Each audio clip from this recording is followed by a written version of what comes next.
Welcome to Boundless Pursuit, a weekly podcast providing motivation, entertainment, and education to anglers and outdoorsmen. I hope that the stories you'll find here will encourage you to chase your passion more fervently, to open your mind to new opportunities and perspectives. Your engagement and feedback is critical to the growth of this show, and I would love to hear your suggestions on topics or potential guests. You can reach me at boundlesspursuitfishing@gmail.com or at my website, www.boundless-pursuit.com. That's where you'll find all related articles, media, and merchandise. Please remember, the show will gain traction from your support. Be sure to like, comment, and share this podcast to your friends and connections. I'm your host, David Graham. Now let's get on to today's episode.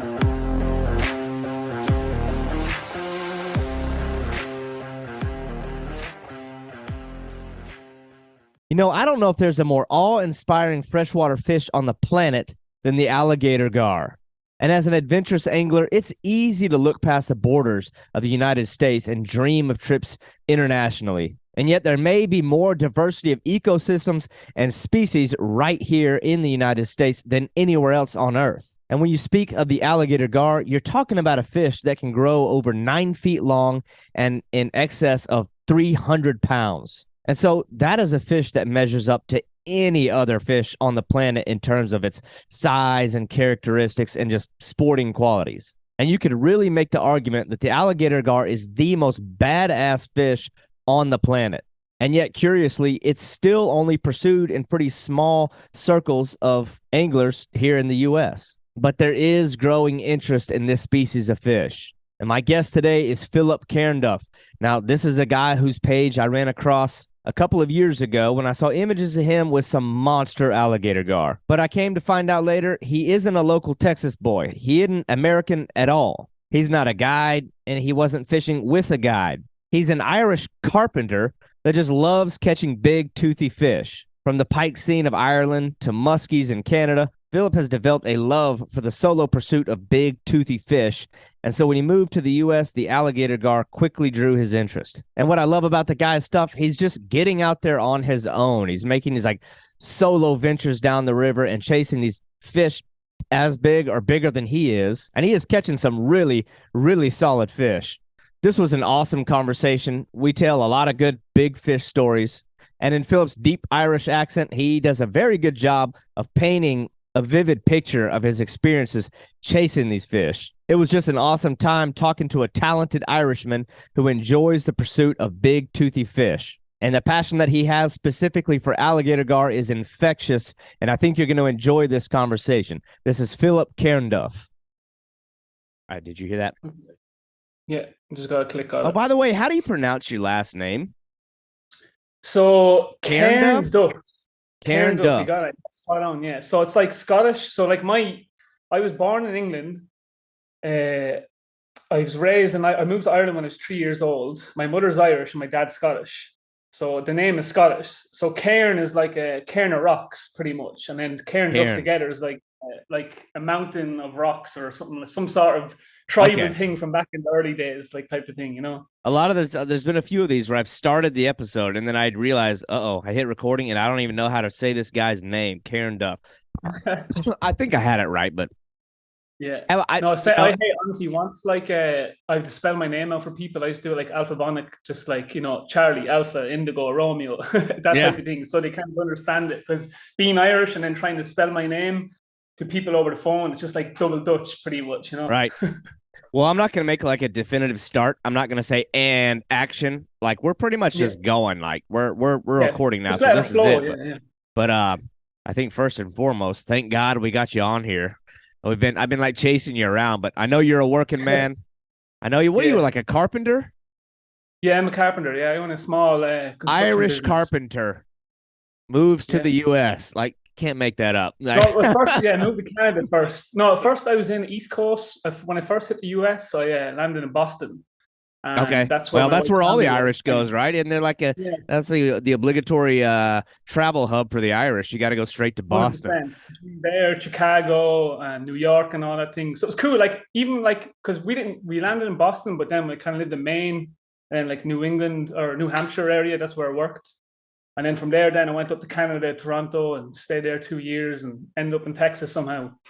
Yeah, the East Coast is like going back in time for me. Like, honestly, everything's so old and like New England style. All the houses are like square, boxy. The trim is all the same. Like, they're like my sister-in-law, her house was like built in like the 1850s or something like that. You know what I mean? And like they're living in it and paid like really, really a lot of money for that type of house. And it's like they're so old. It's so old there, you know. From like when I first hit the US, I wasn't expecting it to be so old buildings and all that type of stuff.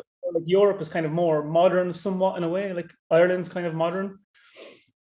Wow, I'd love to travel and see it. I have no idea. It's like everywhere. I grew up moving. Like I have been all over the place. And like I was telling you before I hit the record button, I've been around different parts of Texas. And then Florida is obviously like, you're in Florida. If you just like rub your eyes and you wake up in a different place, like sometimes you won't know one place from the next. But Florida, you know, we ain't got no brick houses.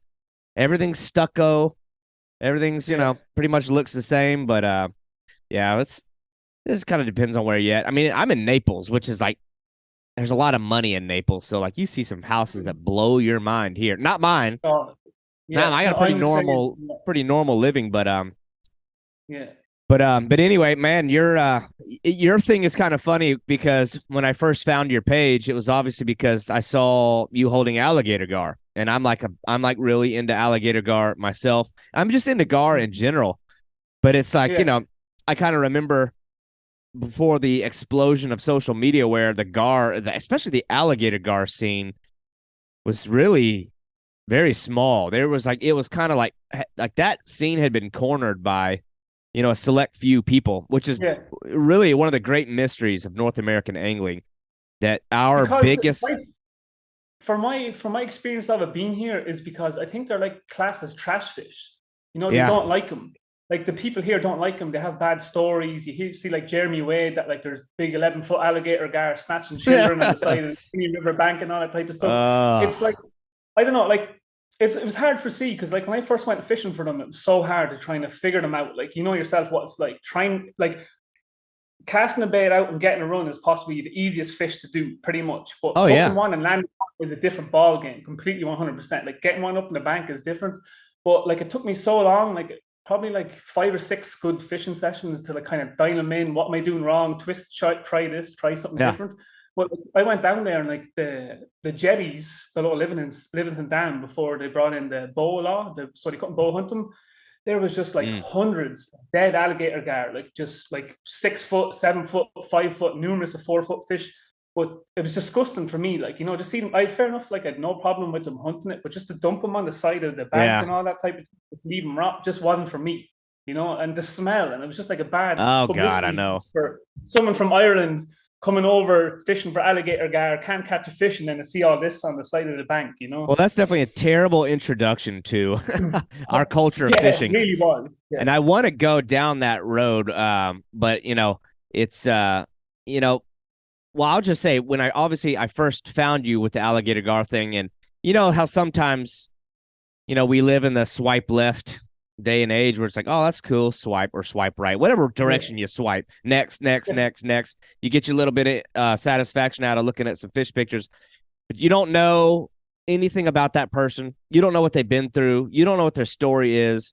You don't know jack crap about them. You just know that somebody caught a really cool fish. And so at some point in time, I must have watched one video of yours. I hate to say it, I was guilty of it. I didn't look at anything about you. I think I remember this. Yeah. I'm like, here's another Texan catching some alligator gar. And then one day I think I watched a video of yours. I'm like, the hell kind of accent was that?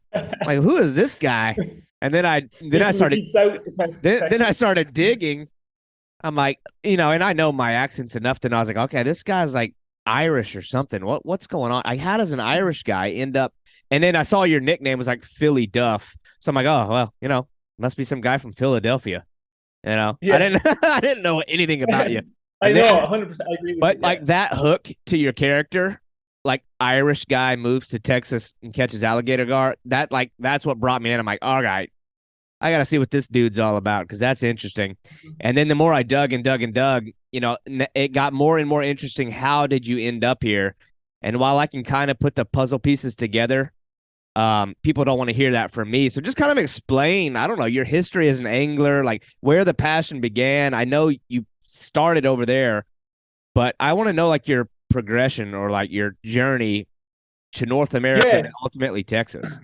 It's kind of crazy, yeah. So, Jeannie Mac, it's like a long story. So it is like there's so much has happened in my life from leaving Ireland and how everything transitioned and like the whole reason. So get back from the start. Like when I started off fishing, I grew up in Kildare in Ireland, and our river was the River Liffey. So it's kind of like a trout and salmon fishing. So that's what I grew up fishing for at first, was like trout and salmon, completely like using bait fishing and then getting up to fly fishing and going into the giant angling club and all that. And then I didn't know much about pike. And then like we had a kind of a group of friends that like all used to go fishing together, and we'd go out to these canals back home in Ireland. And we'd just be out there fishing for like kind of roach or bream or perch or whatever we catch. And next thing we'd catch like a roach, a bait. Next to this fish would just come out from the reeds and the rushes and just swipe our bait and snap the line and swim off. So I had instant fascination for that. I was like, holy God, what the heck is that? This thing's so aggressive. I want to catch one of these. Yeah. So yeah, then it just led me on to pike fishing. Predator fishing is kind of like what I like to do. Like I like to go for specimens is what I like to do. Like I like to target predators, but like the big predators, you know, like I enjoy the small time fishing. Yeah. But like I said, I could never really go back to pike fishing the same from catching like 7-8 foot alligator garrets. Right. It's never going to be the same. Well, like, y'all's pike scene is interesting to me. I've never caught pike, but it's like, you know, and I recently had some other guys on from Europe. They're from the Netherlands, and we talked a little bit about it, but it's curious, like what was your approach to catching pike? Like, because they, like, I know it's like, did you use like the rod pods and the?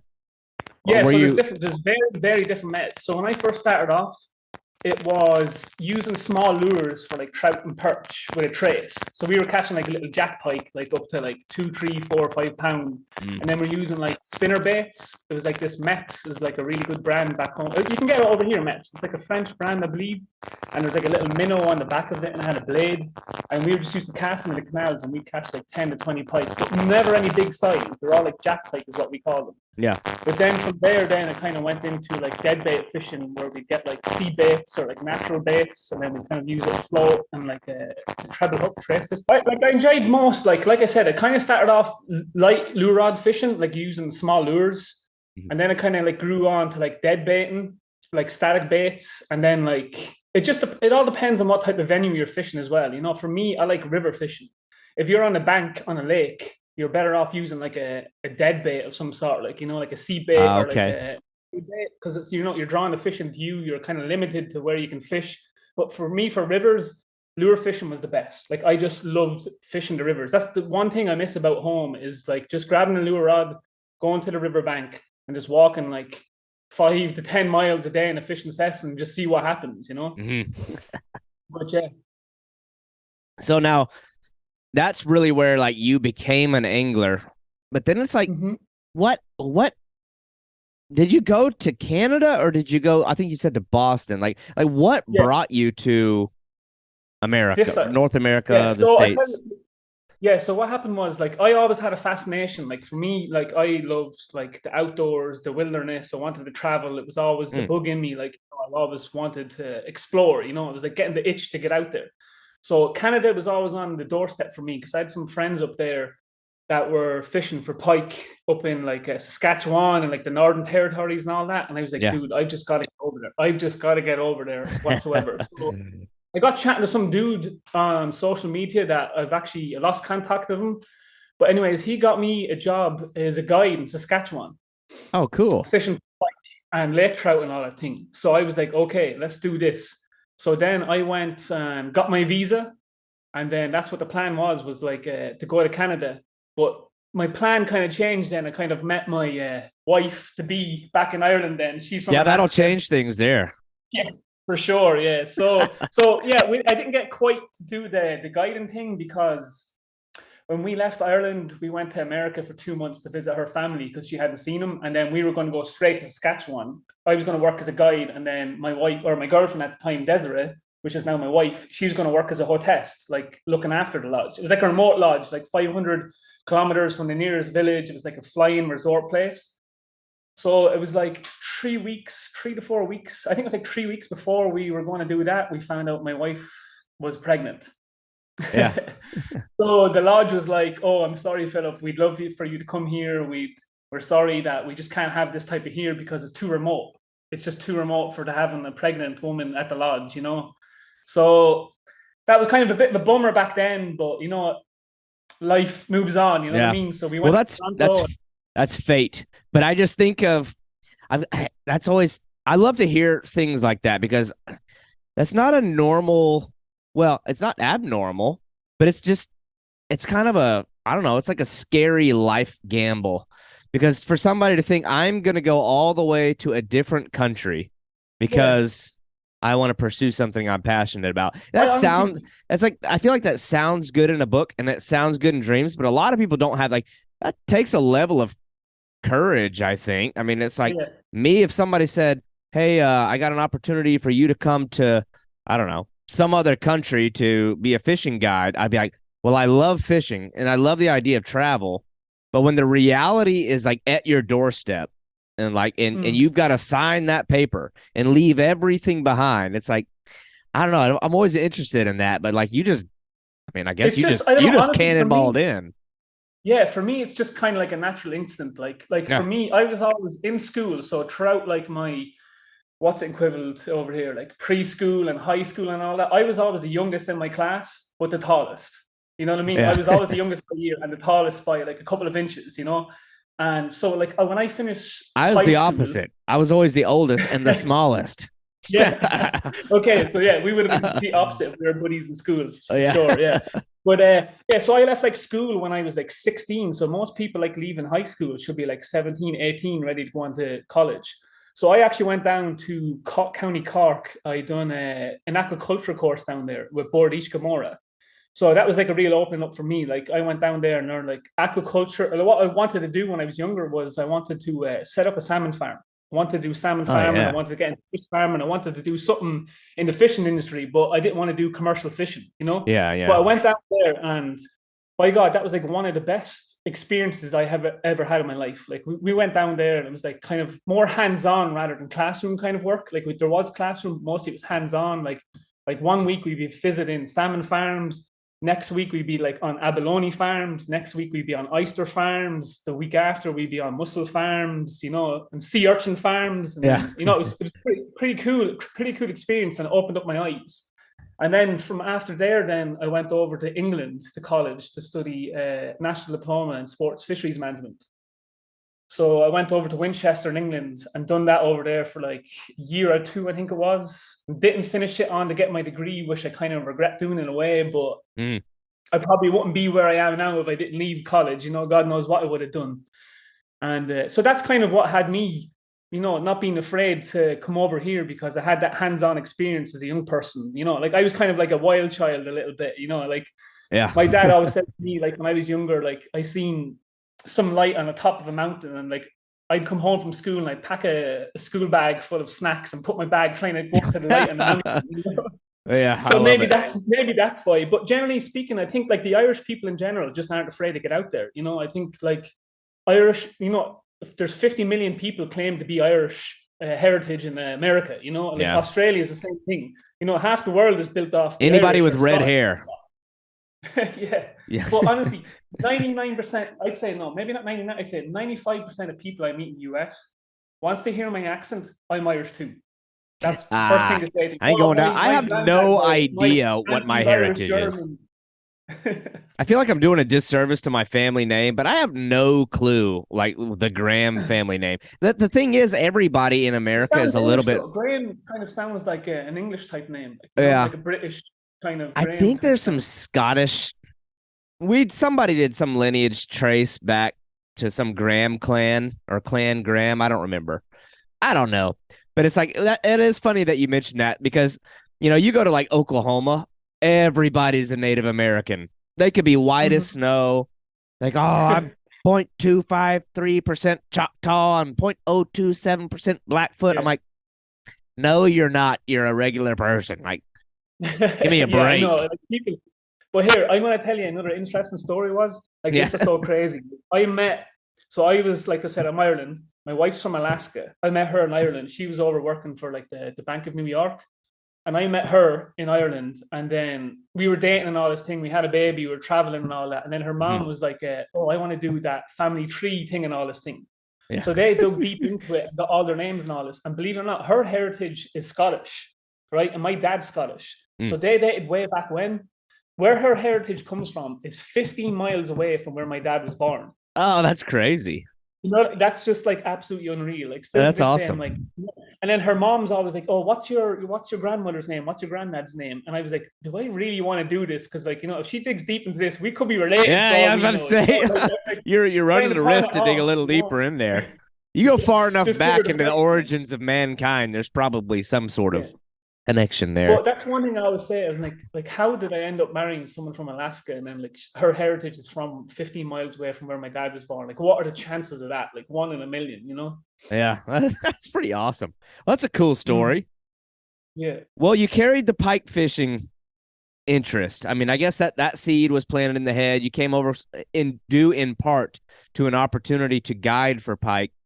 Did you have did you notice there to be any real difference between, I don't know, Canadian pike, like American pike, and what you see? Is there really any big differences? That's always interesting to me when the same species lives so far away. Yeah, definitely. So where I was, Ontario, right? And my experience of Ontario pike fishing is, for some reason, I don't know what it is, I don't think the pike grow as big as the Irish pike do, for some reason. In Ontario, like the Northern Western Territories and Saskatchewan, and then like up in Alaska, I had other jobs, opportunity to work in midnight sun fishing up in Alaska on the Anoka River as well. And back then, I just had visa problems. Like trying to get a visa, working visa in America was so hard, like, you know, before you get your green card. So that was another opportunity I had and turned down. But the Lake Ontario pike, or like Lake Ontario and just Ontario pike in general, they're like, I don't know what it is. They don't grow that big. Like you get the odd 20-pounder, but rare, like really, really rare. You know what I mean? Unless you go up to like the French River, or you go on to some of like the Great Lakes, you get big pike there, but they're still rare. You know what I mean? They're still rare compared to the muskie. Muskie are like the dominant species of Ontario. You know, like as in the Essex family. Yeah, I wanted to go there next because, I mean, I've got no experience with either of them. I really want to. But it's like, I know you had done the pike thing and you had some history with pike. Then you come over here and run across a muskie, which is like, you know, like they're cousins. They look similar, but it's like different species. I don't know. Different, complete for me, from being like a hardcore pike angler to turn into a hardcore muskie angler. It is completely different fish. Completely different fish. They're the same, but completely different. The fight is completely different. The way they act is different. Like pike are more like aggressive. Muskie are more like they zone in on the bait and want to see if they want to take it. That's why they do the figure of eight more. With pike fishing, you'd never see anybody doing figure of eight for pike fishing back home, like, you know. Right. That's interesting. I'm always curious, like the compare and contrast between the two, because they seem so. I mean, I guess it's kind of like, I don't know, a largemouth bass and a smallmouth bass. On a bigger scale, obviously, but it's always interesting to me. I have a thing for the big toothy fish, and it's like, I don't know. I feel like ashamed that I haven't taken the time to go pursue either of those two species, but I feel like it's going to happen soon. But it's like, I don't know, something. I always put something above it, and I need to knock that one. There's not much opportunities for pike fishing though in the U.S. Like, I know there's really not. It's like, because I'm like, I want a big one, but I need to just catch one, really. I go to honestly, Canada. Canada would be good, but I think like Ireland is definitely in the top 5 for pike fishing. It probably was up there. Like, we can go into detail with that as well, about like the way pike are treated in Ireland are treated the same way as alligator are treated in Texas. Oh yeah, you know, I would love to get into that. And, yeah, like, I definitely want to get into that in a little while, because that's a part of this conversation that's important to me, is like you showing up and kind of like seeing, I don't know, the angling culture there as compared to here. We'll get there in a little bit. We're getting there, but because I'm interested in the pike thing. Holland and Germany is another really good place for big pike as well. Yeah. All my guys that I had grow some monsters. Yeah, the Dutch. I had some Dutch guys on not long ago, and them dudes, oh my gosh, the pike they catch, like their bellies just sagging, like the sheer mass of these things. I'm like, dang, I could travel. I could travel to, I don't know, a couple of states up and find pike. But I'm like, I have this problem with me as an angler. I have like these stipulations I put on myself. It's like, I can catch one there, but I really want to catch one there. It's like muskie. I really want to go catch a muskie, and I've got connections here in the States where I know I can go and catch one, but I really want to go to like Quebec and catch like one of the big giant ones. It's like the travel's going to be harder. I'm going to have to go through more stuff, but it's like that's the experience of it that I want to get. And like my all-time Lake Saul is a good one for the big muskie. Yeah. Like it's like a ball breaker, but it's like, you know, and then what's the river as well? Oh, it's some river. I forget the name, but it's one of the big rivers. Yeah. The Ontario or Ottawa River is another good one as well. That's another good river. Well, what's funny here in Florida is because, you know, we have so many fish that are not from here that now live here. Exotics. Yeah. And some of them it's cool. It's cool to go catch a peacock bass and some of the other ones, but there are places here, and people have already done it, where people are catching arapaima now in Florida. You serious? Yeah. Yeah. Wow. They're like it's perfect climate for them, though. You know, they would thrive in Florida climate. I think they even struggle in Florida, but there's places to do it. I don't believe you can do it without trespassing on some sort of area you shouldn't be. And even though it's there, I don't know, man. I put a fish like that on such a high like mantle that I feel like for me it would be like a disservice to catch one out of a little pond. Instead of like, it just wouldn't be the same. That is like the queen of the river. Like you got to do that thing right. Like if I'm gonna catch an arapaima, it ain't gonna be 100%. Ain't gonna be here. So I do the same thing. I do the same thing, maybe on a smaller scale with, I just can't pay for an experience that's like not all the way there. And I'm kind of the same way with the pike. I would love to go to Europe and do that type of pike fishing, all in due time. I think inevitably I'll start making these kinds of trips. But So anyway, how long were you up there? How long were you in Canada and between there and like Boston? Yeah, Canada was there for 2 years. So that's how. Yeah, so my visa was 2 years, and then I've been looking at your tattoo. Then that ain't a Texas landscape. What is that? What's the meaning behind that? It almost looks sort of. So that one is. I just wanted something outdoorsy, pretty much. It's kind of. I look backwards because it's in the camera. It's like a silhouette of a lake and then some pine trees, and then like this one here is like a salmon. Okay. With some mountains. See, that looks like some Canada influence a little bit, maybe. I don't know. A little bit, yeah. Well, for salmon fishing for me was like I love salmon fishing when I was younger as a kid. Like salmon fishing for me is like when you see the salmon run the rivers. It's just one of the best experiences you can ever see because it's just like I don't know. It's just a great especially when I went to Alaska there recently for the first time, and just getting to see the whole fishing system up there is just insane. You know what I mean? It's wild. It's wild, but then again. There's parts in Alaska I was fishing where I was expecting to see nobody, but yet they call it combat fishing because it's just I've never seen anything like it. It's like in Ireland when the mackerel come in, people go down there with these 10 hooks on one line and just go out there and start these mackerel. That's what it's like, it's just crazy fishing, casting lines everywhere. I was like, I come to Alaska and then this is the fishing, you know what I mean? I was like, I wasn't expecting it. That's another one too, where it's like, there's king salmon runs in certain parts of the country where I look at the pictures and it's like it's a phenomenal fish. It's like one of those classic all American sport fish like keystone species that I want to catch is like a king salmon. But I simply refuse to experience that shoulder to shoulder with a bunch of people. No way I'm going to one of those rivers where people all over you. Yeah, just like when I went to Alaska, I just was not expecting it to be like that. I literally wasn't expecting it to be like that. I was like, you come all this way to the middle of nowhere, and then you just, there's it's because a lot of it's the local fishing. So when the fish run, it's all the locals trying to get fish, and then do you ever hear of dip netting? Well, I know what a dip net is. What are they dip netting the damn fish? So it was crazy. I have to. What was the name of that river? I can't remember the name of the river it was, but it's one of the main rivers that flow into between Homer and Anchorage. And we went down and seen it. So the locals there are allowed to dip net. Forget exactly what it is. The head of the family is allowed a certain amount of fish. Then the next in kin is allowed a certain amount, and so on, so on. But we went down the river to check them. It was just the smell was number one, was just stinking because it was just fish heads everywhere. You know what I mean? Just fish heads everywhere. The smell of that. And then they had these 20-foot long poles with probably 5 to 6 foot circumference circle holes with a big massive net on the end of it. And then they were all shoulder to shoulder, waiting for the fish to run up on the tides and then just catching as much fish as they can. And then they run up on the bank. And then all the kids come down with these big, we call them priests in Ireland, you know, for whacking the fish over the head, they're called priests. That's what we call them in Ireland because it's like the last rites. And all the kids come down and just grab the fish, and it's just like, it's like going back to the Stone Age days or something like that. You know what I mean? The way, so barbarian, the way, you know, get the fish in, kill them, and then gut them, throw the head off. And like all the big bald eagles, like hundreds of bald eagles come down and swooping up all the guts and the heads and all that, you know? But I understand it's food for them there, you know what I mean? It's food. Yeah. It's not like... they're using the fish, but... Yeah, they're eating the fish. And by far the nicest salmon, the red salmon and king salmon, by far, wild caught is the nicest fish I've ever tasted. And I'm not a big fish eater, you know, I do like my salmon, but salmon up there was, oh my God, just melt in your mouth.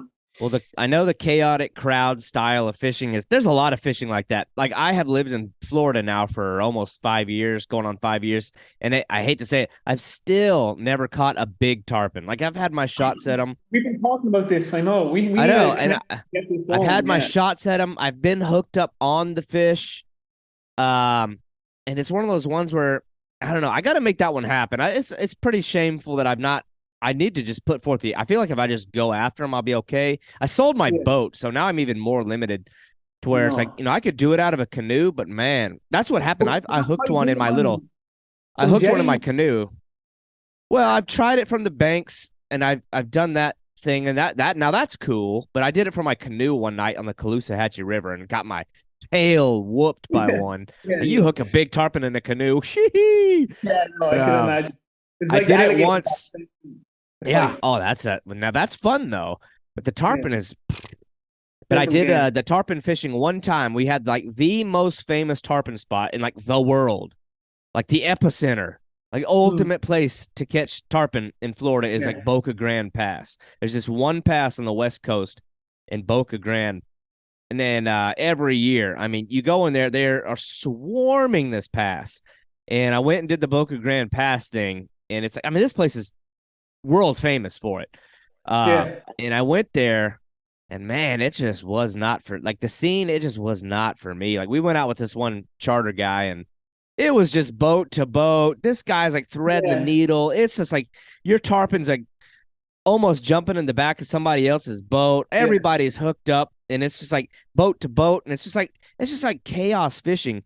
Yeah, and it's everyone's like, on tension, is it? Like, because everyone's like just after, because it's all guides, isn't it? And they're all trying to catch. Well, the fish. That's the one good thing is that it's because it's all guides and they all know each other. There's a better level of professionalism. Respect. Yeah. If some goober that didn't know what he was doing came, you know, drifting through the pass in the middle of that, normally it caused problem. But those guys were really, to their credit, they knew what they're doing. They knew how to navigate around. But I like firmly believe there was like an unspoken bond between everybody. That's like, hey guys. We want these fish to get off. Like, let's fish with really small tackle and tiny hooks so we lose as many fish as possible. So it's like, you know, we are hooking fish left and right. They're all coming off. Like, and it's like, and you're in like, head shakers, though, isn't it? That's the thing about them. They're famous for shaking hooks, aren't they? Because they like to jump out. That is definitely the big thing is that they throw in the hooks. Now in Boca Grande Pass, they're so thick in there. Like, I mean, there are hundreds. You're talking thousands of tarpon. What happens is, well, some of it is that, but what happens is you hook one, they run it down into the school, and essentially, it's basically, it's like you're now snagged on a giant school of fish. Like, they run you into the school, and you get pulled off. Yeah, it's no different than them running around a bridge piling at some point. The fish are so thick, you actually lose the fish because more fish get on your line, but because their scales are huge. They're like big diamonds, aren't they? And I realized pretty quickly, I'm like, you know, this ain't for me. Like, I want to like catch one in a river. I want to be like a little more secluded. But anyway, let's not talk about me. You're the star, the star attraction here. Okay, sure. if there's anything we're missing here, I want to like get to the alligator gar thing because at some point, somehow, some way, you end up in what part of Texas are you living in? Like, so I live in a place called Horseshoe Bay, which is like an hour outside of Austin. Okay. So unfortunately, like, there's no alligator gar close to me. So when I go fishing, it's like a 4-hour drive. You know what I mean? What the hell brought you there? Like, so like I said, so I was in Canada and my visa was kind of expiring, and my wife's family were in Texas. Her dad and her mom, like they kind of travel kind of all over. They've been all over the US. They never lived anywhere for more than a couple of years when she was growing up. So they were here in Texas, and then her dad was kind of sick. Unfortunately, he had like a type of cancer and all this thing. So she came down to Texas, and then my visa was kind of running out up there, and then we were going through like, what do we do? Go back home, and came to America on an ESTA, and then applied for the green card here, and then ended up staying here. And then her parents left us in Texas. They went back to Boston, and then we stayed in Texas, and then I'm still here. Like honestly, like I have a love and hate relationship with Texas. Like it's good. Yeah. It's too dang hot, like so hot. The alligator fishing is like amazing, but like the heat, the hardest thing about alligator gar fishing is battling the heat. You know what I mean? That's the hardest thing about it, is battling them 100-degree, 40-degree temperature plus temperatures back home in Ireland. It's tough, like, you know. But business is good here as well. Like where I live as well, it's like the houses you see on Lake LBJ is just insane. Like it's like just. There's so many millionaires around here, and Austin's such a boom city. It's all tech giants, like, and like it's good to be in a construction business here because it's booming. Everyone wants to work, and the money's really good. That's what's keeping. I was gonna say that, like, in looking through your like your Facebook and stuff, and seeing some of your posts.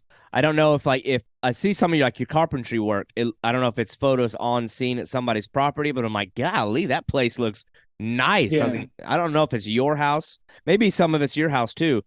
But I'm like, no, this mostly dude is. It would be clients' houses. Yeah, like I work in $1 million. Like I've worked in $1 million homes to $10 million homes in Texas. Like there's so much. You should check it out. Horseshoe Bay. After this, you just like they have their own private airport. You know what I mean? With all these jets flying in with all the people. You know, and half the houses are all like holiday homes. You know, they come here for the weekend and they jet back out. It's like, it's a nice place, and like we're right beside water. Like we've got like the Colorado River flows through me. So it's like dammed on Lake LBJ, then it goes into Lake Marvin Falls, then it goes into Colorado into Lake Travis. So like I'm on a good water system, but this far up, there's no alligator gar. You know, there's gar in the river. There's spotted gar and there's long nose and needle nose gar, but there's no alligator gar. No. So that's the only one thing I don't really like. It's so far away to drive to get to alligator gar. You know, 4 hours. You know, and sometimes I do day trips where like I leave at 4 a.m. fish all day in the heat, absolutely wrecked, and then drive 4 or 5 hours back home towing a boat. You know, it's like takes it out. But it's worth it. It's worth it. That's the way I look at it. It's like it's worth it, you know. Right. Yeah, I can totally relate. When I was living in Arkansas, I was doing some stuff like that. I would drive like 9 hours.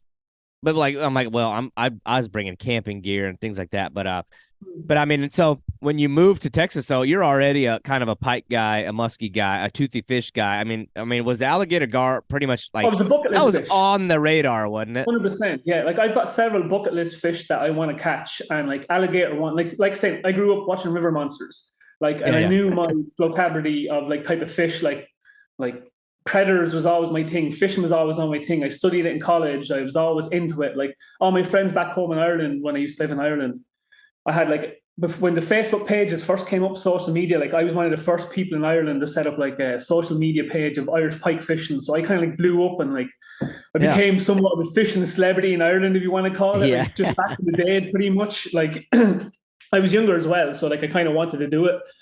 But yeah, sorry, that's what we were talking about there. Sorry, my bad. No, well, that's funny. It's funny you mentioned that. I notice that sometimes when it comes to like social media, you don't have to be the best. It seems sometimes you just have to be first. But it's kind of funny. Like, that's what it was. I was like the OG of it. Like Facebook. It was like Facebook was kind of just getting popular in Ireland, and then like they've done the pages, and I was like, oh, do you know what? Because what I wanted to do was become a sponsored angler. I wanted to, like, fishing was in my DNA. It was in my blood. I didn't want it. I kind of faded off the aquaculture thing, the farming stuff, because I realized how much the destruction it does to the environment, and it's like it's not very impactful, and there's more. It needs to be more sustainable ways of doing the aquaculture stuff. So I wanted to make it in the fishing industry, and like, part of me was like, I want to be one of the bass anglers in the US where I can go win $1 million in a tournament and all that type of thing. You know, that was me. You know what I mean? That was me growing up. You poison your mind going down that tournament bass angling route. Yeah, well, you see what happened up in Canada there, didn't you, with the weights and the bat? Or sorry, that was yeah. Well, that's happened so many times. That one just got really put under a microscope. And that cheating stuff with the walleye. Yeah, that was crazy. Yeah, that's that funny. Was just, I couldn't believe that. Pathetic. Like, you could really see the fish. It was like, yeah, like a bowling ball in the fish. Their mind had been poisoned by just, I don't know, just like this need to be the best. It can really mess you up. Yeah. But I'm curious though, like the alligator gar thing. What was like your research? There had to be like a research process, like to walk me through, like what you had to lay out a game plan. Like, did you get online, research how to do this? Did you start like acquiring gear, or did you have a person that was kind of like a mentor, or was it all just trial and error? Like, how did you figure that scene out? Yeah, so that's a good question, actually. Yeah, so it's like a list of variables of everything. Basically, what you said there is what I put together. Like, I think my success is down to my experience of fishing, generally fishing, because the alligator gar fishing, you know yourself, it's like bait type fishing. So I had that experience from pike fishing and like I done some bait fishing for muskie fishing. I experienced it with live baits and dead baits, but I found lures to be quite good. You know what I mean? Better type of fishing for muskie for me. And yeah, that's how I done it. And then like I just had experience of it and kind of knew what to do. Seen videos online. Catching Dinosaurs was another great guy that I kind of liked. I liked how his approach was fishing was. I liked that he was like sustainable, doing it for the environment. Yeah. Seeing videos of him catching like 7-foot fish, I was like, damn, when can I'm going tomorrow, you know, like just go out there and try it. And then like when I started off, I was just basically on foot. I just had a car. I was on foot, and then I grew up to kayak then, and then I started catching fish in the kayak because I could get more, you know, could fish different spots. But like my nature with the fishing with the alligator gar is I'd use my pike fishing brain the way I would dead bait, dead bait for pike back home in Ireland. I'd use that technique and then transfer that technique to fishing for alligator gar because it's very, very, very similar. Using a float, using a small lead weight, and then keeping your bait on the bottom. You know, it's very, very similar. So that's what I believe is part of my success, if you want to call it success, and catching some good fish. Is down to that as well, you know, and just trial and error, same as any fishing, you know, any decent fisherman or someone that's like a hardcore angler, they're going to dial it in eventually, you know, and that's what happened that's how I managed to get some good fish. Yeah. It's one of those things where I think time is just your best friend, like time on the water. Yeah. I mean, I remember it's one of those scenes too, where like, there's not a lot of guys willing to share information, and a lot of it's because there's people like it's their business, like they're a guide, and it's like, you know, they're protecting a resource. It's like I'm about to tell you nothing. I know. Well, that was my experience on it. Like, I don't want to get into that because it's a complicated situation. But you probably know yourself. It's like I don't know. I never got any good vibes off any of the guides. Let's just say that, you know, they were kind of like, I don't know, posting up on my page or like commenting on my pictures and saying, "Oh, that's private land. You can't be fishing there." You know, and I'm on a riverbank the same riverbanks that they fish. And I don't want to get into that because it's not like my type of, you know what I mean, type of style. I like to, you know, I keep myself, you know what I mean? I like to go out there, do my catch and release fishing, enjoy my fishing and just move on, you know, no drama. That's my type of fishing. Yeah. I think that that whole scene's too far gone to be protecting like that anymore. Now it's like it's out there for the world to see. Like everybody knows about him now. It's getting bigger and bigger and bigger. Sure, yeah. You're seeing a lot more people doing it. I love the angle that Henry goes about it with the smaller hooks and the things like that. Yeah, is the best way. Admittedly, I use the big treble hooks, and then when I see that, I'm like, you know, that's pretty cool. Like, you know, that's pretty interesting. It is so weird to me that a fish that has been around for so long, obviously in the hundreds of millions of years, is this late in the game. Like they're so long evolved, but they're only just beginning. Anglers are only just beginning to evolve like their tactics for catching them. It's very weird. And now you're seeing more guys doing fly fishing for them. Lure fishing for them is only just starting to catch on. It's really weird that it's like this late in the game. Like these things have been around I agree with you, forever, and it's just starting to explode. Yeah. So it's really because they have really such a bad name. That's what, especially in Texas, they have such a bad name here. Like people frown upon them. They just want to put a slug in the back of its head, pretty much, you know, kill because they eat all the good fish. But that's like if we go into that topic, I can go into that topic about you need predators to have a sustainable ecosystem in a lake or river. You need it there, because if you don't have predators, you're going to get explosion of smaller fish that are going to be competing for the food for the fry or the juvenile fish. And it's a huge topic I can go into. It's the same thing as in Ireland, but I have noticed on the Trinity River from when I first started, I've been in Texas 4 years. When I first started fishing for them 4 years ago, I have noticed they have exploded a little bit more, as in smaller fish. You can see a lot more smaller fish about, rather than just, not so many fish. Yeah, that's funny how that works, though. It's like the people that want to shoot them for that reason, that they're shooting them because of some, I call it like vigilante conservationism. Like, it is up to me to save these other fish. You know what I mean? And I try to tell those kind of people who still have that mindset. I feel like that mindset's going away. But the ones that are like, the only thing you're shooting when you're doing that is like you're shooting yourself in your own foot. Because like that is in the rivers that they live in, everything else evolved around them. So when you talk they're the longest living fish in the river. When you talk about balancing an ecosystem or balancing a food web, well, what do you think they're balancing on? I mean, like, that is the central figure of that river system. If you want to like kick that, out from underneath, everything's going to fall apart.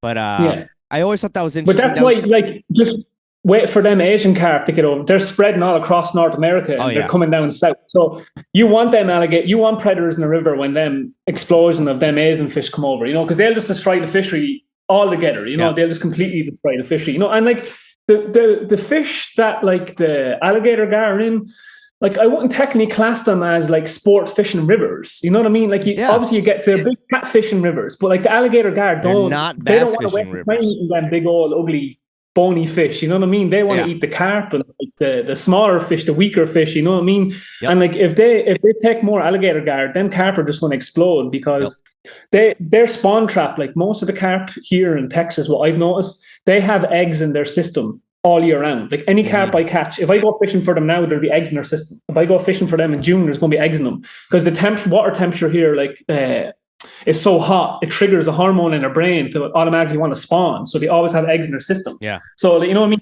They could spawn 2-3 times a year. So if you remove the apex predator, imagine the explosion you're going to get at them, and then like they're going to just wipe out all the juvenile all the fry, the juvenile bass, all the food for them, the nutrients and all that type of stuff. Yeah, that Asian carp thing's kind of a scary deal. It's like, I feel like as it's a great selling point for the alligator gar, for people to like get on Team Gar, to say, well, at least they can, the alligator gar can eat them.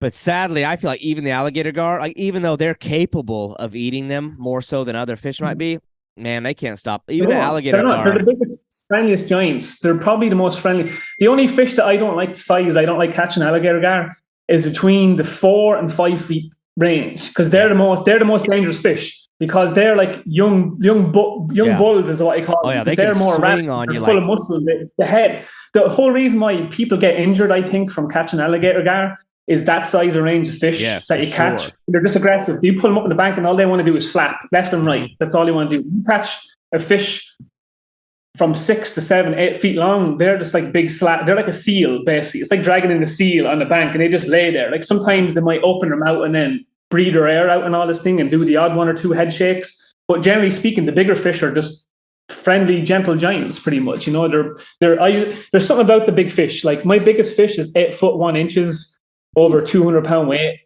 Like when you're there on the riverbank, like, the river stuff, awesome. They're pure murky. And next you're fighting this fish, and you don't know what the hell you've got on, because when you catch a 6 foot fish, they just fight insane. They run off into the current. They go and eat snags. Like they send you 50 to 100 yards down the river to where you first caught them.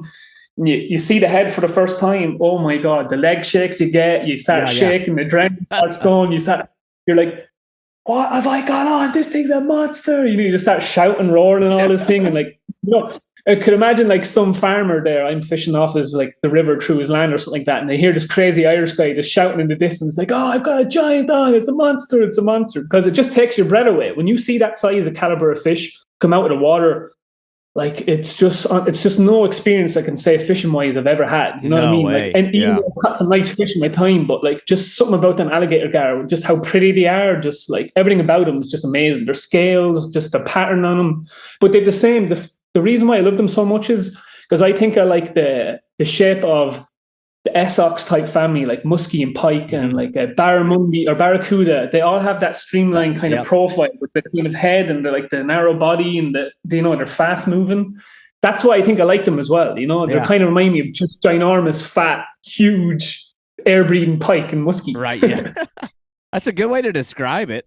Yeah. I try to tell people the same thing. It's like, oh my God, I feel like there needs to be this major call to like the North American angler first and foremost. I mean, people around the world need to understand the alligator gar and like where it lies on that like global scale of like freshwater titans, that every continent kind of has its fish. And like for us, like that is our heavyweight champion. You could make the argument for a sturgeon, but like a true freshwater fish that isn't like by nature, moving in and out of salt water. Alligator gar, like there's just no excuse for like the die-hard American angler to not check that one off the list. I mean, you talk about you talk about all the different kinds of like keystone species we have in this very diverse continent we have. At some point you have to ask, okay, that's cool, that's the most colorful, that's the most popular, that's the hardest fighting, that's the fastest, that's the most beautiful, that's the rarest. At some point, usually early in the conversation, you're going to think to yourself, well, what is the biggest? And for whatever reason, somehow it's still not number one on people's list, but very interesting. And I just think it's like a lack of history. Like that's the one thing I have to say. Like I give credit to Henry Martin on Catching Dinosaurs. Mm-hmm. Like he was very open to me. He never didn't tell me anything I wanted to know. Like I'd never asked someone for spots. You know what I mean? I completely understand. I just don't have the decency to say it. I might ask him like, oh, where do you recommend I could fish, or where can I launch the boat? Because the Trinity River, the Brazos River, any of them rivers are very limited access. There's only like 3 or 4 boat ramps and the at that whole point, system. You don't have to ask. For that same reason, you don't have to ask. You got a 1 in 5 chance of being in the right spot. Yeah. I mean, But like that's what I like about him, because he promotes it so well. He's done so much for I give him credit for that. He's done so much about it, and it's the education. People just need more education about the fish, and I think mostly they're afraid of him. That's most of why people don't want to fish for them as well. It's because they're afraid of him. Because what am I going to do when I catch this big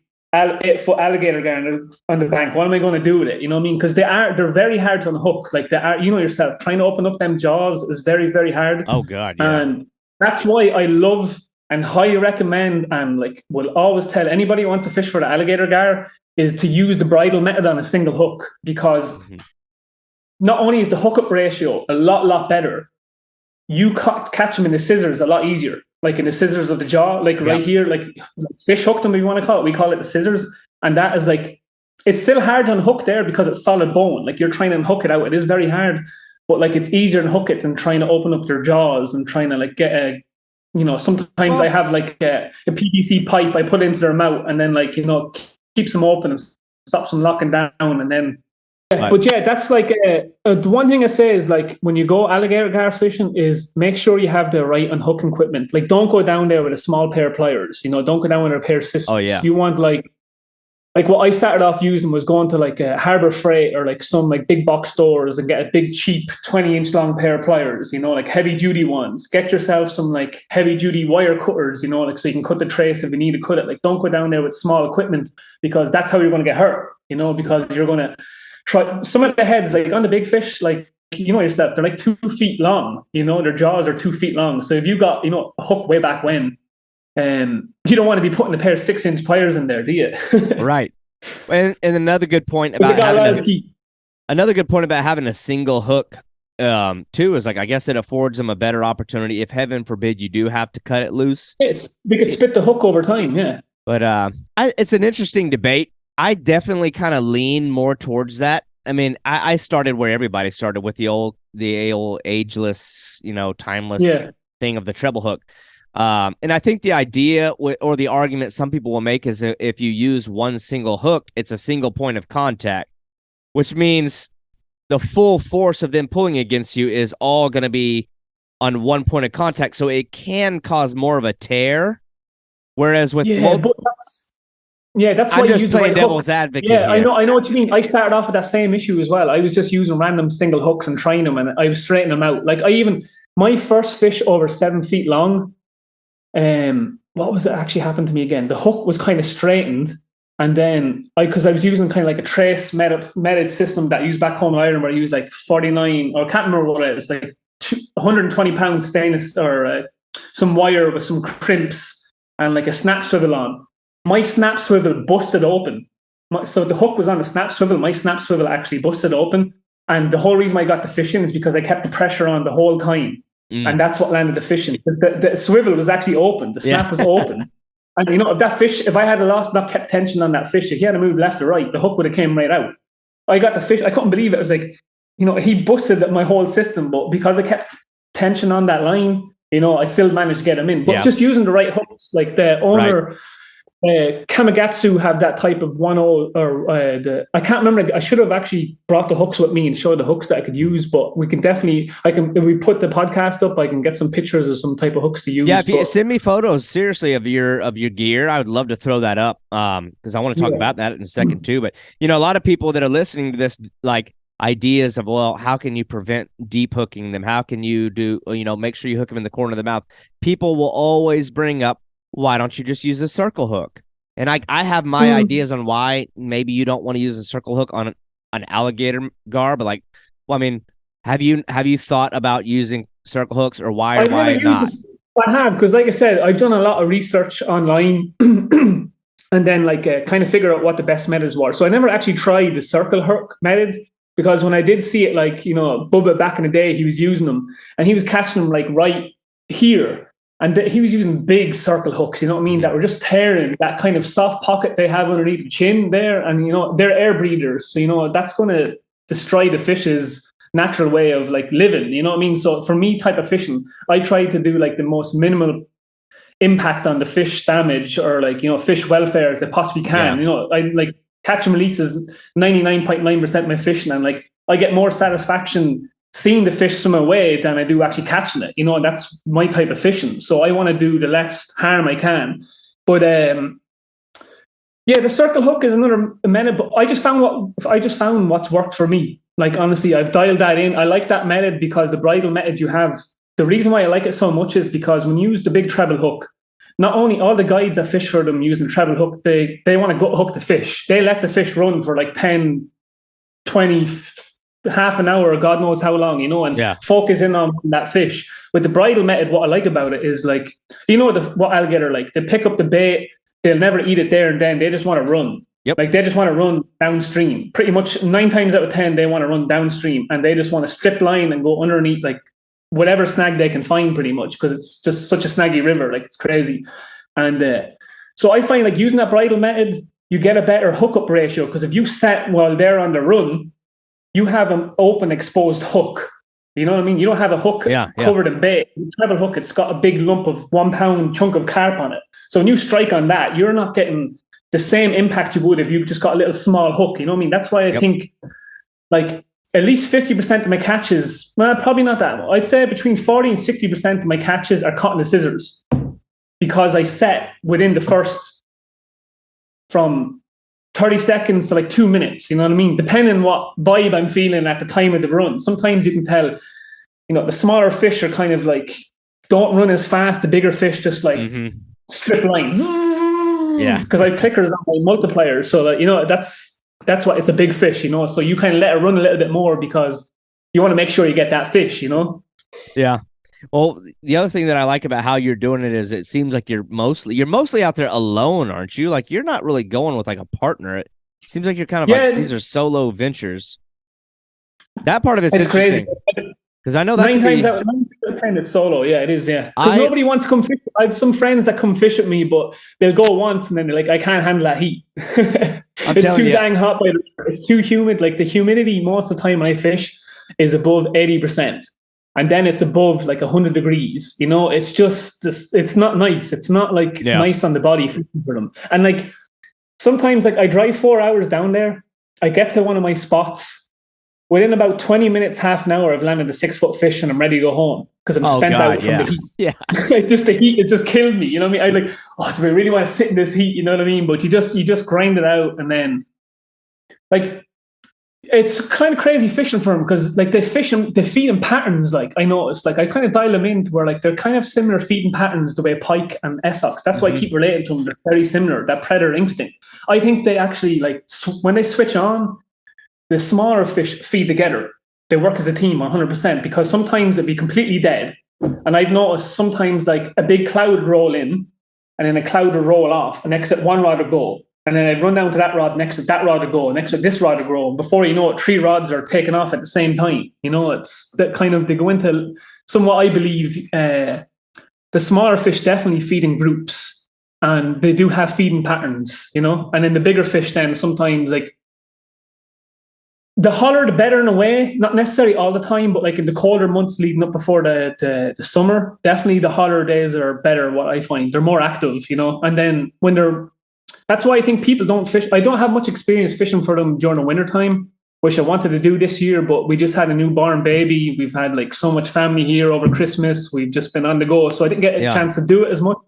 But I think the reason why people don't fish them for the wintertime is because they're more finicky. The summertime, they're more aggressive feeding, where they eat anything. And wintertime, they're more selective and they don't run off with the bait. They might keep the bait in their mouth for longer periods of time. So it's harder for the hook the fish, you know? Yeah. That winter thing is one I would have loved to have tried if I was living out there a little bit longer. I know a guy that lives out that way. And, I know him a little bit, but I know him enough to know that he goes actually snagging for them. I know snagging's big in like Oklahoma and stuff. And the guy goes snagging for him only in the winter. He would go snagging for these things, snow on the ground, like ice on the edges of the rivers. And I guess these things pile into these deep holes. And they're so thick in there. Soak on the bottom. And they just be hooking them left and right, like on every other cast. Like, but they got to be eating, I guess. But I know their metabolism is like slow enough, even in the hot months. They don't have to eat. They will eat. But I bet it's even slower in the winter. So maybe they can probably just ride out the whole winter without feeding. So basically, like back home in Ireland, like a lot of people don't start fishing for pike till the 1st of October, when fall starts, pretty much, or autumn as we call it back home, because the pike want to put on the weight for wintertime, so they become more aggressive and eat bigger fish. So at that time of the year, like September, like.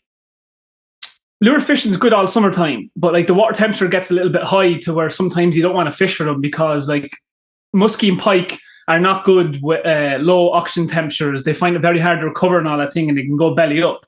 Mm-hmm. But so that's why a lot of people don't fish for them until the 1st of October. But like September and October time can be like amazing months for lure fishing for pike and muskie. That's what I found. September, October, early November are like the best times for lure fishing for them type of species. And then you go on to the dead baits then, where they kind of slow down a little bit and you kind of like use bigger baits because the fish are like more lazier and then just want to eat like bigger baits and feed less often. Yeah. So that's why I want to try that. I want to try that for alligator gar because I want to try that technique that my theory in my head works for the same as them species, you know? Yeah, I would definitely think so. I always have a hard time believing fish just don't eat. Like stop. Like there's no like it's just one of those fish that if the bait bounces past its face, I mean surely it's just like it's a game of opportunities. If it goes by enough fish's face, even in the wintertime, they gotta do well, people catch longnose gar through the ice. I mean, I know it's 2 different species of fish, but it's like there's enough of a parallel there. It's just one of those things. Like you definitely do. Like I think the only thing is, like, I think you'd definitely be able to catch them. And, like, my experience, like, that picture I seen you put up on me on Facebook, that fish there, that was some story, that fish there. Like, that was when I went fishing by myself. That was a big old it was like, fish. I think that one was like 7 foot 3 inches or something like that. And that was the river was, like, just coming in the flood. It was, like, some boat ramp that was, like, on a private farmer's field. You had to pay $20 to go down to it. And I probably went, like, about 10 miles upriver. And came to this big massive bend and went to this like little tiny area to where I could only put in one rod because it was like so fast flowing, it was so high, it was so dangerous and all this. Like the river was like flowing through all the forests and all this thing beside the banks and all. So it was that type of fishing. But when I hooked up onto that fish, oh my, that was probably the best fighting fish I ever had in my life. He just like, because I was by myself in my boat. I was just getting used to my boat, set up, second time out fishing on the boat or something like that, you know? So he just took off downriver to the point where like, shit, I need to go, put the boat in, turn the engine on, jack it in reverse, and just like chase this fish. That fish, man, sent me probably 1 to 2 miles down a river. Like I could not control this fish because the current was so strong. So like my boat is like, it's got a center console in it. Well, not a center, it's a center console off to the side, if that makes sense. Mm-hmm. So I was trying to drive the boat and play this giant fish in like God knows what speed of current. You know what I mean? I was like, what the heck is going on? And it came to a point where the fish like just practically gave up. I think it like took in water or something like that. I think I was fighting the fish for so long that I just gave up. I took in water and the fish just became like this in the water, completely just vertical in the water. Like he just gave up. I could not fight the fish. The line was like, I couldn't pull the fish up because I felt like he was so much heavier. This is getting very funny and interesting right now, what you're describing. And I know my guy, Josh Dolan, if he's listening to this, is laughing. My last trip to Texas, we fished a spot on the Trinity. And I've caught enough alligator gar. And the exact same thing you're describing happened to me. What I thought was like, you know how they, like you said, they took in water. You know how they gulp 100%. Air? They gulp air. And I think they use that in part to maintain their buoyancy and regulate, you know. Mm-hmm. Yeah. And I think this thing blew out all the air, and it was the same thing. It was just vertical. Yeah. So it was like, because there was zero buoyancy, it was like you're lifting 100, like it was like 170 pounds of bricks straight up, and it was the worst thing ever. I couldn't lift it. I was like, yeah. But were you on a boat? Were you in a boat that time? Were you on the bank? Yeah, we were in a boat. Actually, my profile picture on Facebook, it was that fish. Okay, yeah. I actually, what you said there is I believe exactly what happened, is that fish couldn't get in air or something like that, because that fight fish, I was playing that fish for a good 30 minutes. I thought maybe it expelled the air. I just couldn't get him up off the bottom. It was nuts. Yeah, no, they come like that. They literally, honestly, when I pulled the fish up, it was like I've never seen anything like it in my life. The fish was just like, the nose was just like vertically looking at me at a 90-degree angle. Yes. You know, imagine just that. But anyways, I drifted so much far down, and there was like these young rich college kids on one of them. They had a gator tail boat. They had one of them gator tail ones, and they were like, dude, what's wrong with you? Like, do you need help over there? Because they watched me, and I was screaming and shouting because like every time I got the fish in, he would go again. I was like, oh, for fuck's sake. Like, I can't do this anymore. I'm wrecked. I want to get this fish in and just done and over with, because I'm so exhausted with it.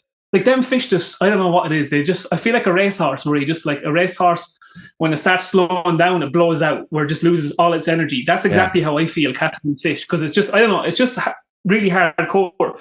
But anyways, they come over and asked me, do you want some help? I was like, yeah, dude, please, I'd love some help. So they came over on their boat, and then one guy jumped in my boat, and then I kind of had to control the boat and the current, and then he got the lasso out. Then I held the line, and he got the lasso out and got behind the pectoral fins and into like the gill plates, and we lifted the fish up. And all I just remember was like, holy fuck, it's a giant. It's a giant. Yeah. It's a giant. So, and then his other buddies then, because they kind of went downstream a little bit because the current was so fast, like, you know, they kind of drifted off a bit. So I drove the boat up to like this kind of like a little, funny enough, you know what it's like? It's very hard to find some nice ground to take a picture on that river, because it's just nearly impossible, because it's all like a spate river. Yes. The riverbanks are like this, pure muddy. So you find this kind of like nice, especially if the water level is high. Damn. Yeah, the water level was high as well. Yeah, but then you're really not going to find a bank. Yeah, it was kind of like a soft, muddy spot we got in. So everyone jumped out, and they were like, oh, I've never seen a fish so big and all that thing. And like they started hearing, he was like, where are you from? Like, where are you from and all this thing? I was like, oh, I'm Irish. It's like, what the heck? What the hell is an Irishman doing out here in the middle of nowhere, like in Texas, fishing for alligator gar? Like, they were so fascinated by me. They were like, I was like they just met the president. Their eyes were twinkling. They were like, you know, like this Irish guy out in the middle of nowhere catching like giant fish that they never caught before. Like, you know what I mean? They just weren't expecting it to see there, you know. And the same thing is that's like me. You have the same questions that you have for me, is like, how am I doing this? You know what I mean? And like, I don't know, it's where life brings you and just how you get on with your life, you know? Well, you got lucky that they showed up, because I know me and Josh had a hell of a time. It was like, because you got to get their head through the you know, the lasso. And it's like, we couldn't get the freaking thing up high enough to get him through it. Every time we get him up and then try to put the lasso on, it'd go back down. And I was like, oh my God, we can't land this fish. It's like it kept sinking to the bottom, but you know. And I don't know. With the weight, you think it was 10 times bigger than actually what it was. That's what I felt like to me, you know. It was a slab though. That fish I caught, the girt on that fish, I can't remember what it was. It was like, oh, that thing was big.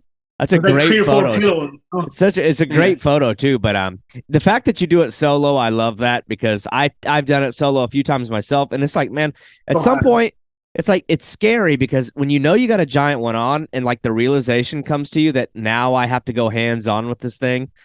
It's like the reality kind of shocks you. Like I gotta subdue this. But I'll tell you, like, a funny story is the two biggest alligator gar I've ever encountered happened actually on the same day, within an hour apart from each other, and I was alone on the river, and I lost both of them at the bank during the like flubbed landing processes. And I remember the first one was actually smaller than the second one. Was a 200+ pound fish. I'll never forget losing that fish. But the first one was probably like 7'3" or something. You know, it was a good fish. For me, it was the biggest fish of my life at the time. And I remember I was out there solo, and I get this thing all the way to the bank, because I was canoe fishing, but like I only use the canoe as a means to get to the spot. I never fought them out of my canoe. It's just too risky. I'm gonna fall over.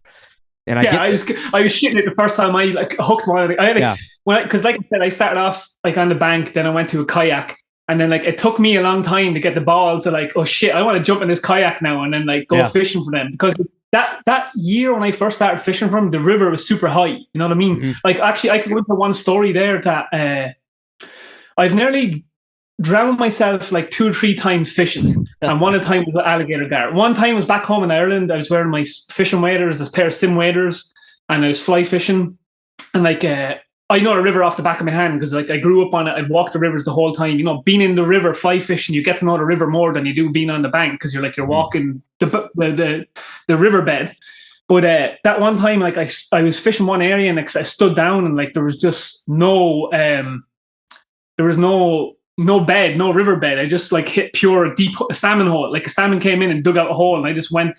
The current took me. And then the waiter started filling the water, and I was sinking and all this thing. And good thing, like I done like survival at sea techniques, and we practice these techniques, how to get out of these situations. You lean back, you create a vacuum on your waders and all that type of thing, so water doesn't get in. Like you get a vacuum on it, and then you get like airlocked, and you kind of like turn into a life jacket of some sort. Yeah. But that was scary, because I was wearing the neoprene socks where you tie on the boots, so I couldn't get out my waders. So I kind of like just waddled like a wounded fish with the current, just trying to get to the shoreline. You know what I mean? But the other time, excuse me, was with the alligator gar. With the alligator gar, was I was fishing like 2-3 rods, I think it was. And you know yourself, like them fish sometimes like they pick the bait up and they just run for the nearest snag.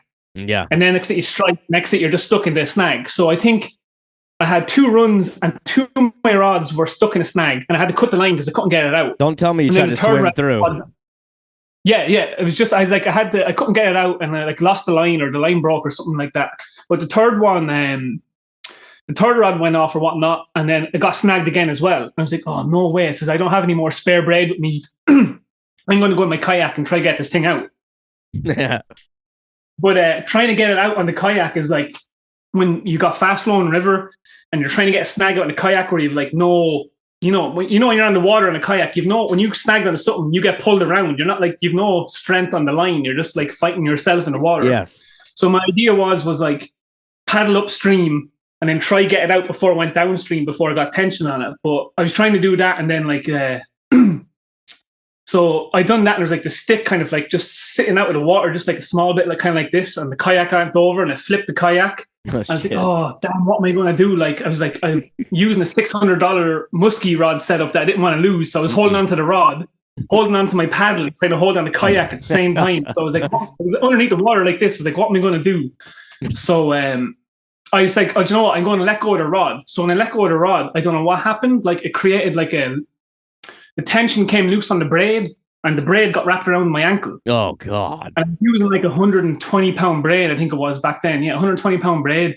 And I was underneath the water like this, like let go of the kayak, let go of my pad, let go of the rod, and I was stuck underneath the water with the braid tied to my ankle, and the current pushed me down.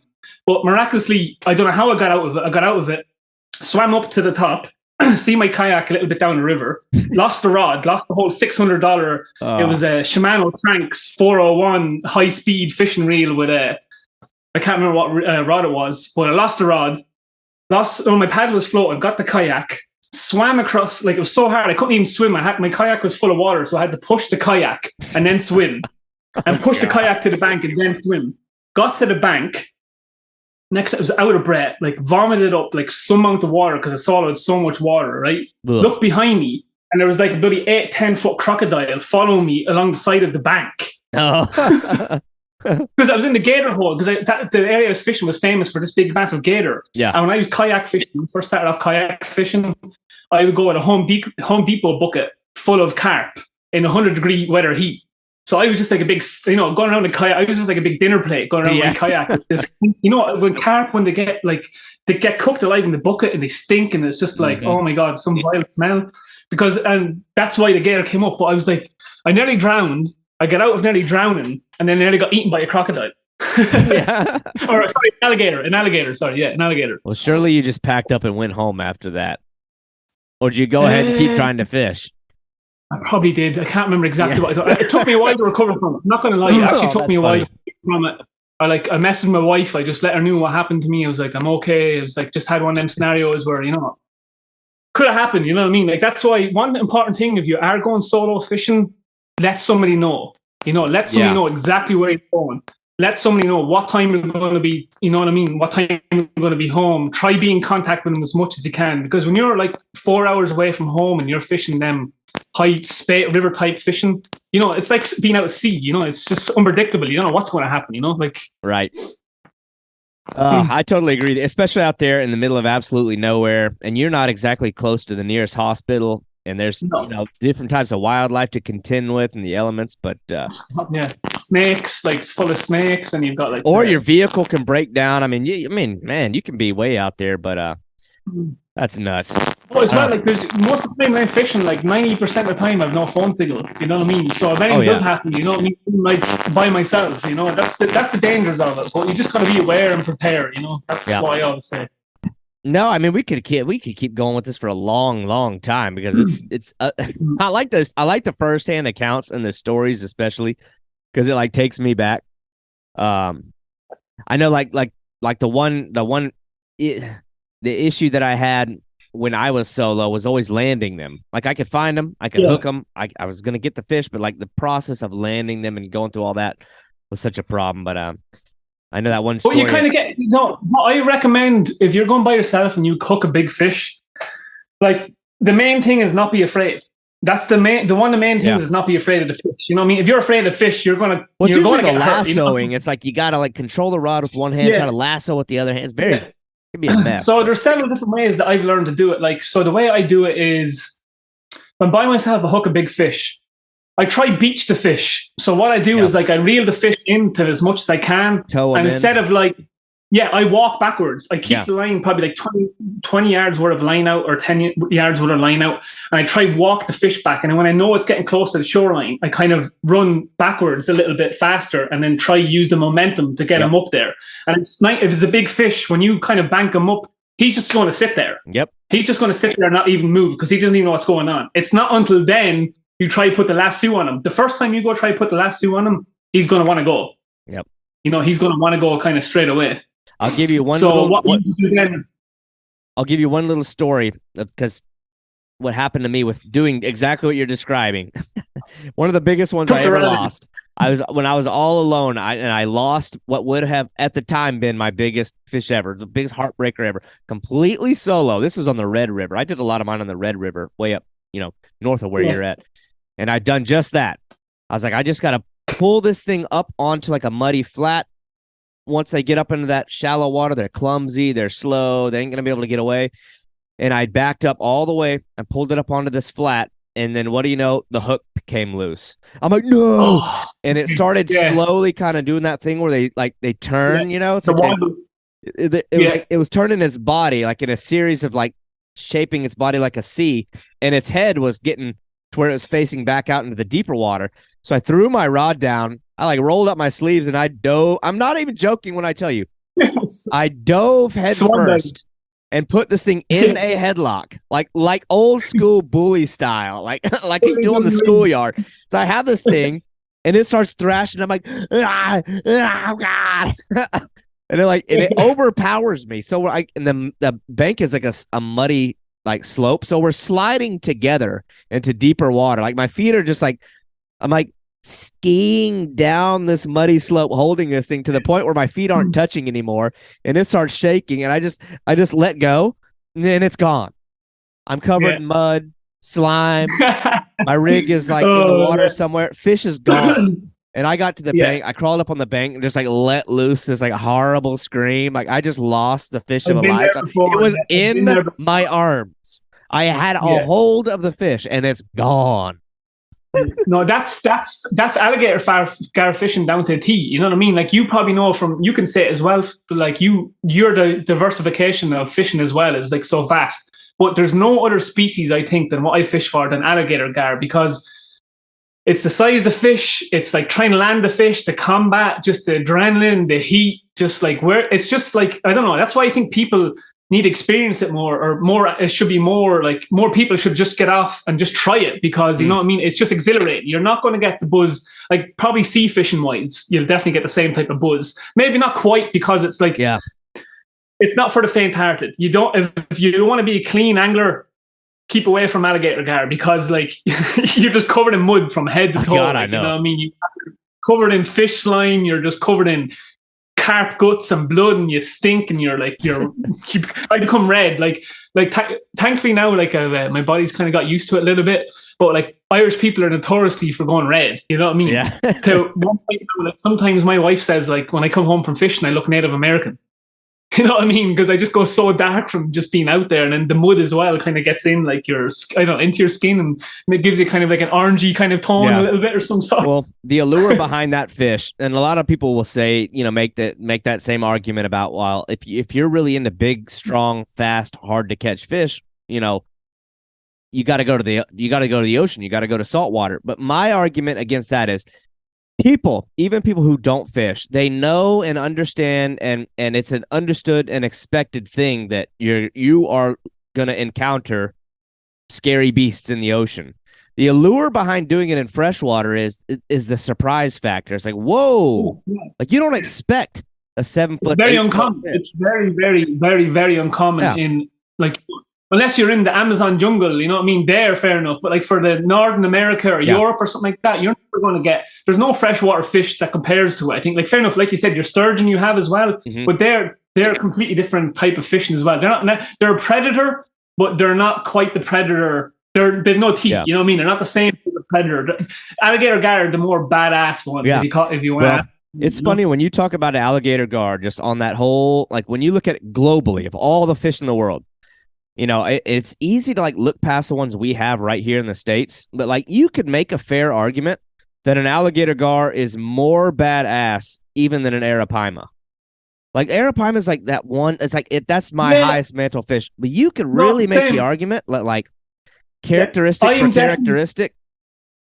Yeah, I definitely agree with that, because it's just the teeth, isn't it? They've got the big badass teeth, like the Native American, like their scales, they've evolved to be, the reason why they've been around for 100 million years is because they've evolved into it. Like the Native Americans back in the early days, from what I've been told, used to use the scales as arrowhead that's a fact, tips. Like, yourself, if you're holding a fish, you get like you get all cuts. If you're holding a big fish, you're up like this, you get cuts because the scales are so sharp. Like if you rub the fish, the way the scales are going, you're fine. But if you go backwards on them fish, or you turn up and right, man, I've got so many cuts on them fish. Like even like my mom goes fishing with me, and she touches the fish for 1 second, she gets cut. You know what I mean? Like, so they are, but like that's what I mean. They're I don't know. There's something, but it's the head. It's just the head. Like I love arapaima are the prettier fish by all means. I think that they are the prettier fish. I love the red lava kind of metallic look they've got going throughout their back tail. But the alligator gar, it's just because, like I said, bring it back. It just reminds me of ginormous pike. You know what I mean? It just reminds me. It's just got to be the head. There's just nothing else in the world with such an awe-inspiring set of like, I don't know, maybe like the Goliath tigerfish in Africa, but even then, like the alligator gar's face is just, there's nothing even on the same wavelength. But, no, there's not. But man, the 8 foot 1 inch fish that I caught.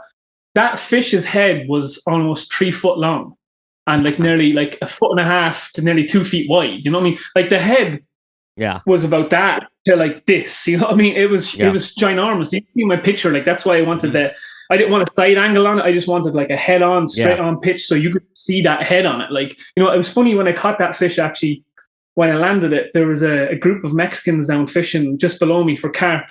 And one of them came up because they could hear me roaring, shouting. They must have thought someone was being murdered because I was like, "What did I catch? This thing's you know yourself." The adrenaline just takes over. That's what I love about fishing. It's just like the adrenaline I get when you catch a big fish. I just don't find it anywhere else. You know, the buzz I just don't get off anything else. But I remember when the Mexican guy came up to me, he was like, "Holy God, that thing's like a cow." You know what I mean? Like that's the first thing he said to me. And then like was it with my kayak then? I can't remember. I think it was with my kayak that time or something like that. And I was like limited in water. And like I had no ice bucket with me, so they like brought me down and they gave me like ice can colds, the 7-Up and cold water and all this. They were like my hero and saver, you know what I mean? I was like bowing down to them because they had like cold drinks, but they just couldn't believe the size of the fish. They just could not get over the size of the fish. A lot of the alligator gar thing is really just selling the idea to people, like planting the seed in their mind that like this is something you ought to go do. And I think we've accomplished at least that. But people who are listening, it's definitely driving going. Yeah. Well, people that are listening to you talk and listening to you tell stories about like the 8-foot alligator gar and even the pike and the muskie who want to go and see these things, like how could they find you? Like maybe like your Instagram or like where could they find you to see some of these things? Yeah, so like I said, like I went through a phase where I wanted to be like a professional angler and like throw all my stuff on social media and put like I did back in my early pike days. I was all over the place. Like I was sponsored. I promoted so much stuff. I'd done everything and all that type of thing. I was in magazines. Now I'm kind of like more low key to where like I'm happy doing my own fishing and like it's better. You know, I don't like to exploit it so much, but if you do want, you can check out me on Facebook, like Philip Cairnduff on Facebook. I also have like a fishing page that I don't post too much on anymore, but you can get if you want to find out about the old me is called Irish Pike Fishing on Facebook. You can check that out. That's got some of like my old school pike fishing. It's got some cool videos as well on some pike and some muskie, some salmon. It's got some alligator gar. It's got some shark fishing and all that type of stuff as well. Then you can also, Instagram as well. Philly Duff on Instagram. I post some stuff up there. You can check it out there. I got a YouTube channel actually. It's called Philly Duff. I posted up like a few small videos. But this year, I'm planning definitely 100% to get some more content on it. I've got like I've made it my list this year that I do want to put out some more content where I can kind of help people a guide of how to set up and like, you know, if I can do it, you can do it. You know, if someone from Ireland can come all the way over here and not have any knowledge on the rivers or any knowledge on like how to catch them and all this thing, if I can do it, anybody else can, you know. And yeah, just if anyone wants any help or tips or tricks, send me a message and I'll be glad to help you guys out. Yeah, for sure. That's awesome. And I'll throw all this stuff up on the screen too and make sure to share it off because people are going to want to see it. I mean, you've got some awesome fish and it's not all about trying to be Mr. Big Shot. It's not about trying to be Mr. Big Shot on Instagram. I got one younger guy that was just on here. I don't know. His Instagram probably only has, maybe I'm selling him short. It's like 200 followers, but he's a great guy. He's just a cool dude to talk to. Great stories, down to earth, humble, and out there. Like he is good, like authentic guy, like angler to talk to. But anyway, man, I enjoyed it. I think you're going to be one of the guys I'm going to want to bring on another time, and we can even go even deeper into like how you do it, some of the like the gear setups. If somebody wants to go do it, we can go even further that road. You know what? I wanted to really cover. Well, we'll have to do it another time. I was really interested, like your buddies that surely you have in Ireland. Maybe we can end on this. Who see your stuff? Like, what are the people like your Irish friends, like people from home, when they see this stuff? What the hell do they think? Yeah, I know for sure. Yeah, like I do get a lot of support. Like with my Irish and European community, they definitely give me a big support over here because, like I said, I was very well known in the predator side of England, between England and Ireland, that type of thing, where I got a lot of support of them. You know, like they enjoyed my catches. I helped a lot of people. They helped me. I made some great friends through fishing and all this thing. But they're proud of me over here. They're like, oh, fair play that you're coming over here and not using guides and you're getting out there and doing it yourself. You know what I mean? Like I've never used a guide once for alligator gar. It's all been just hands-on experience, just putting my knowledge from like previous fishing and just, you know, getting down to it and just doing it. But yeah, people back home are just like, the same way as you are as well. Like, you know, like how is he catching them fish, or like, you know, like what is it and all the, you know, there's nothing special. It's just like time with fishing as well. Like, you know, there is skill involved in it, but a lot of it is just putting the time in and just being at the right place at the right time, you know? Yep. Well, man, I really enjoyed this one. I got another guy lined up I'm going to hop on with, but dude, I appreciate it. I'm glad we finally got to get together. I know you're a busy guy. You stay on that work, but this is I'm glad that we got it done. I was excited about doing it as well, and that's why I wanted to make sure that we had a good sit down and get it done. And, yeah, man. Yeah, it was fun. I enjoyed it. It was good chatting fishing with you, and yeah, look forward to the next one. It should be for sure. Cool. And I'll keep you posted on when all this is going to come out, but we'll be in touch for sure. Yeah, awesome, dude. Appreciate it, and enjoy the rest of your day, and good luck on your next one. Hopefully, you don't get the static thing on it as well. Yeah, no kidding. Appreciate you. Have a good one. Yeah, awesome, dude. Have a good one. Bye. Thank you for listening to the Boundless Pursuit Podcast. If you enjoyed this show, your feedback, comments, and reviews are very important to me. Also, this podcast is just one element to a much bigger content outlet. I urge you to head over to www.haverodswilltravel.com, where you'll find audio, visual, and written editorial content. That is 3 dimensions of awesome fishing content brought to you by a very dynamic team of anglers. I hope that you'll tune in next week as we continue to build this program and have interesting and skilled anglers each Thursday. Thank you for listening.